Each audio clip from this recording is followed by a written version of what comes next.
राज्यात सध्या 29 महापालिका निवडणुकांची रणधुमाळी सुरू आहे। आरोप प्रत्यारोप, मेळावे, रोड शो, प्रचार सभा यांनी राजकीय वातावरण चांगलंच तापलेलं आहे।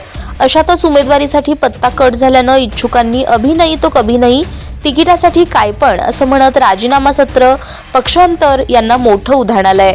अशातच आता शिवसेनेच्या गोटातून मोठी अपडेट समोर आली आहे। एकीकडे राज्यातील महापालिका निवडणुकांची मतदानाची तारीख जवळ येत असतानाच दुसरीकडे ग्रामीण भागात सर्वच राजकीय पक्षांच्या नेत्यांनी जिल्हा किंवा तालुका पातळीवर अत्यंत महत्त्वाच्या समजल्या जाणाऱ्या जिल्हा परिषद आणि पंचायत समितीच्या निवडणुकांसाठी जोरदार तयारी सुरू केली आहे। याच दरम्यान माजी आरोग्यमंत्री आणि एकनाथ शिंदेंच्या शिवसेनेचे ज्येष्ठ नेते तानाजी सावंत यांनी केलेल्या विधानामुळे एकच खळबळ उडाली आहे। पुढच्या काही दिवसात जिल्हा परिषद आणि पंचायत समितीच्या निवडणुकांची आचारसंहिता जाहीर होण्याची शक्यता आहे। याच दरम्यान आपल्या वादग्रस्त विधानामुळे आणि रोखठोक भूमिकांमुळे चर्चेत राहणारे भूम परांडा मतदारसंघाचे शिवसेनेचे आमदार तानाजी सावंत यांनी जिल्हा परिषद आणि पंचायत समितीच्या विजयी संकल्प मेळाव्यातून थेट निवडणुकांच्या प्रचाराचा नारळ फोडलाय।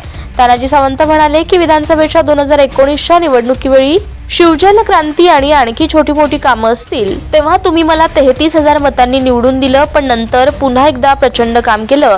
महाराष्ट्राच्या निर्मितीपासून या मतदारसंघातून जो काही निधी आला तो मी आणलेला आहे आणि आतापर्यंतचा निधी एकत्र करा, त्याच्यापेक्षा 1 रुपयाही जास्त नसेल तर मी आता राजीनामा द्यायला तयार असल्याचं सावंत यांनी म्हटलंय।